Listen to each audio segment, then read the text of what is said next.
70 லட்சம் வாக்குகளுடன் முதலிடத்தில் இருக்கும் வேட்பாளர் வெளியாகியுள்ள எதிர்வு கூறல். ஜனாதிபதி வேட்பாளர்களுக்கு தேர்தல் ஆணைக்குழுவினால் விதிக்கப்பட்டுள்ள தடை.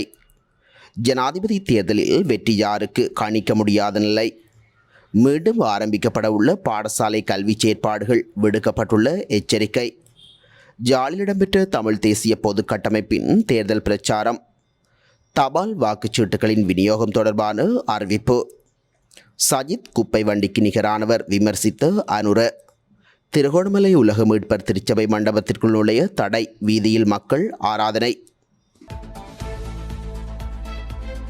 தற்போது ரணில் விக்ரமசிங்கவே முதலிடத்தில் இருக்கின்றார். ஏனைய பிரச்சார கூட்டங்கள் அனைத்தும் நடாத்தப்பட்ட பின்னர் 70 லட்சம் வாக்குகளை ரணில் விக்ரமசிங்க பெறுவார் என்று முன்னாள் அமைச்சர் ஹரின் பெர்னாண்டோ தெரிவித்துள்ளார்.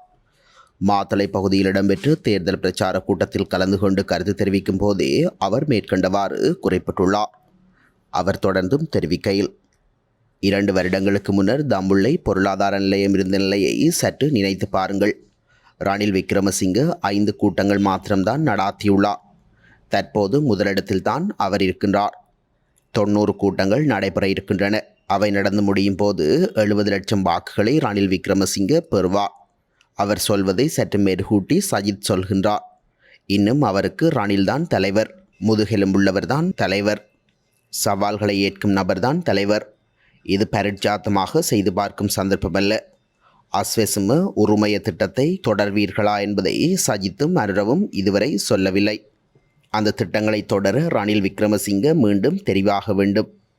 எரிவாயு சிலிண்டரை பயன்படுத்தி தேநீர் அருந்திவிட்டுத்தான் அனைவருக்கும் தேர்தல் தினத்தில் வாக்களிப்பு நிலையத்திற்கு செல்ல வேண்டியிருக்கும் என குறிப்பிட்டுள்ளார். ஜனாதிபதி தேர்தல் இடம்பெறவுள்ள நிலையில் வேட்பாளர்களுக்கு அரசு செலவில் விமானப்படை உலங்கு வானூர்திகள் அல்லது விமானங்களை பயன்படுத்த தடை விதிக்கப்பட்டுள்ளது.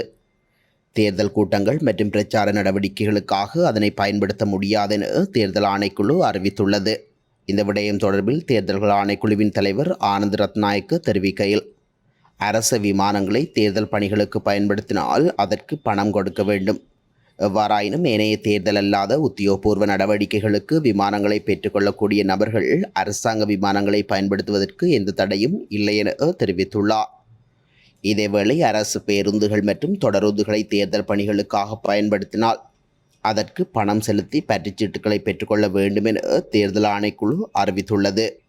இதற்கமைய அரசாங்க சொத்துக்களை தேர்தல் பணிகளுக்கு பயன்படுத்துதல் தொடர்பில் கிடைக்கப்பெற்றுள்ள முறைப்பாடுகள் தொடர்பில் உடனடியாக நடவடிக்கை எடுக்குமாறு அனைத்து மாவட்ட தேர்தல் அதிகாரிகளுக்கும் தேர்தல் ஆணைக்குழு அறிவித்துள்ளது.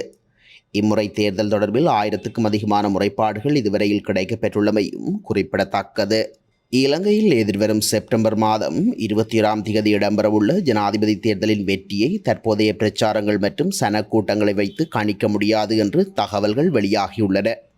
குறிப்பாக ரணில் விக்ரமசிங்க, சஜித் பிரேமதாச மற்றும் அனுரகுமார திசாநாயக்க ஆகிய 3 வலிமைமிக்க வேட்பாளர்களின் பிரச்சாரம் நாடு முழுவதும் தீவிரமாகியுள்ளது. நாமல் ராஜபக்சவும் பேரணிகளில் கூட்டத்தை வரவழைக்க முயற்சிக்கின்றனர்.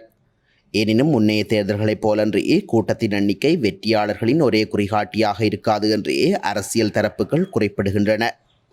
இலங்கை வாக்காளர்கள் முன்னரை போலன்றி இப்போது அரசியல் ரீதியில் ஆர்வமுள்ளவர்களாக உள்ளனர்.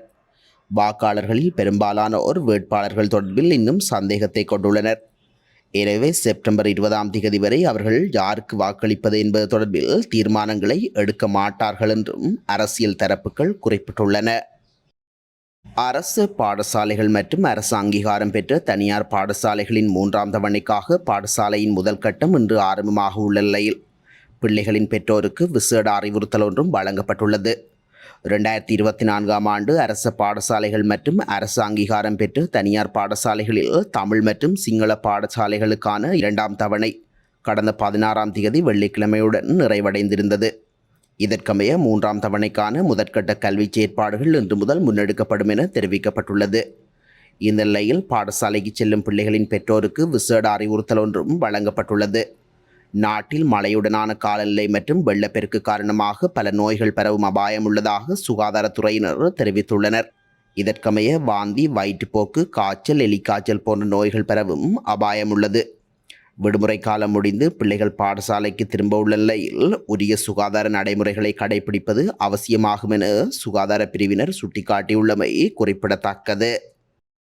தமிழ் தேசிய பொது கட்டமைப்பின் ஜனாதிபதி வேட்பாளரின் நமக்காக நாம் தேர்தல் பிரச்சாரம் யாழ்ப்பாணத்தில் முன்னெடுக்கப்பட்டுள்ளது. குறித்த பிரச்சாரம் 3வது நாளாக நேற்று மாலை யாழ்ப்பாணம் தீவக பகுதிகளில் நடாத்தப்பட்டுள்ளது.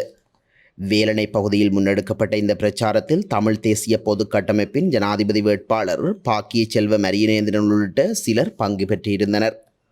இதன்போது பிரச்சார துண்டு பிரசுரங்களை மக்களுக்கு வழங்கி தமது நிலைப்பாட்டினை அவர்கள் தெளிவுபடுத்தியிருந்தமை குறிப்பிடத்தக்கது.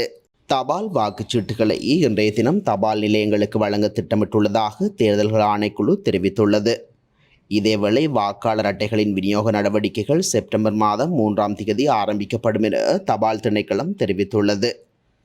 எதிர்வரும் செப்டம்பர் 4ஆம் 5ஆம் மற்றும் 6ஆம் தேதிகளில் தபால் வாக்குப்பதிவுகள் இடம்பெற உள்ளதாகவும் அறிவிக்கப்பட்டுள்ளது. ஜனாதிபதி தேர்தலில் தபால் மூலம் வாக்களிக்க 7,12,321 பேர் தகுதி பெற்றுள்ளதாக தேர்தல்கள் ஆணைக்குழு தெரிவித்துள்ளது. மேலும் ஜனாதிபதி தேர்தலில் தபால் மூலம் வாக்களிப்பதற்காக சமர்ப்பிக்கப்பட்ட விண்ணப்பங்களில் 24,268 விண்ணப்பங்கள் நிராகரிக்கப்பட்டுள்ளதாகவும் தெரிவிக்கப்பட்டுள்ளது. ஐக்கிய மக்கள் சக்தியின் தலைவர் சஜித் பிரேமதாச நகரசபையின் குப்பை வண்டிக்கு நிகரானவர் என தேசிய மக்கள் சக்தியின் தலைவர் அனுரகுமார திசாநாயக்க விமர்சனம் செய்துள்ளார். தேர்தல் பிரச்சார கூட்டம் ஒன்றில் அவர் இந்த விடயத்தை தெரிவித்துள்ளார். அவர் தொடர்ந்தும் கூறுகையில், சஜித் ஆட்சிக்கு வந்தால் முஸ்லிம்கள் தாடி வளர்க்க இடமளிக்கப்படாது என தெரிவிக்கப்படுகின்றது. இந்த விடயம் உண்மையாகவா என என்னிடம் பலர் கேட்கின்றார்கள். நானும் தாடி வளர்த்திருக்கின்றேன் என நான் கூறினேன். 5 முறை தொழுகை செய்ய இடமளிக்கப்படாது என தெரிவிக்கப்படுகின்றது. இவையெல்லாம் என்ன கதை? இது அரசியலா? சஜித்தின் முகாம் அரசியல் ரீதியாக குழம்பி போயுள்ளது. தலைவர் முதல் கீழ்மட்ட உறுப்பினர்கள் வரையில் எவரிடமும் கொள்கை இல்லை. அவர்களிடம் இலக்கு இல்லை, திட்டமில்லை, செய்யும் வேலையும் இல்லை. ஏதோ அர்த்தமற்ற வார்த்தைகளை சஜித் பேசி வருகின்றார். இதற்கு பொருத்தமான சிலர் அவருடன் இருக்கின்றார்கள். இதுவே இன்று ஐக்கிய மக்கள் சக்திக்கு நேர்ந்துள்ளது என தெரிவித்துள்ளார். திருகோணமலை 6ஆம் கட்டை சாம்பல் தீவு பகுதியில் உள்ள உலக மீட்பர் திருச்சபையின் ஆராதனையை முன்னெடுக்கக்கூடாது என திருகோணமலை நீதிமன்றம் தடை உத்தரவு பிறப்பித்துள்ளது. இதன் காரணமாக நேற்று ஆராதனையில் ஈடுபட வந்த மக்கள் குறித்த தேவாலயத்திற்கு முன்பு வீதியில் ஆராதனையில் ஈடுபட்டுள்ளனர். குறித்த காணி தனியார் ஒருவருக்கு சொந்தமானது என நீதிமன்றத்தில் வழக்கு தொடரப்பட்டுள்ளதால் எதிர்வரும் 2 வாரங்களுக்கு திருச்சபை மண்டபத்திற்குள் நுழைவது தடை செய்யப்பட்டுள்ளது. அத்துடன் தடை உத்தரவு பிறப்பிக்கப்பட்டுள்ளதாக அந்த கிறிஸ்தவ தேவாலயத்தின் பிரதான போதகர் சிவா இம்மானுவேல் தெரிவித்துள்ளார்.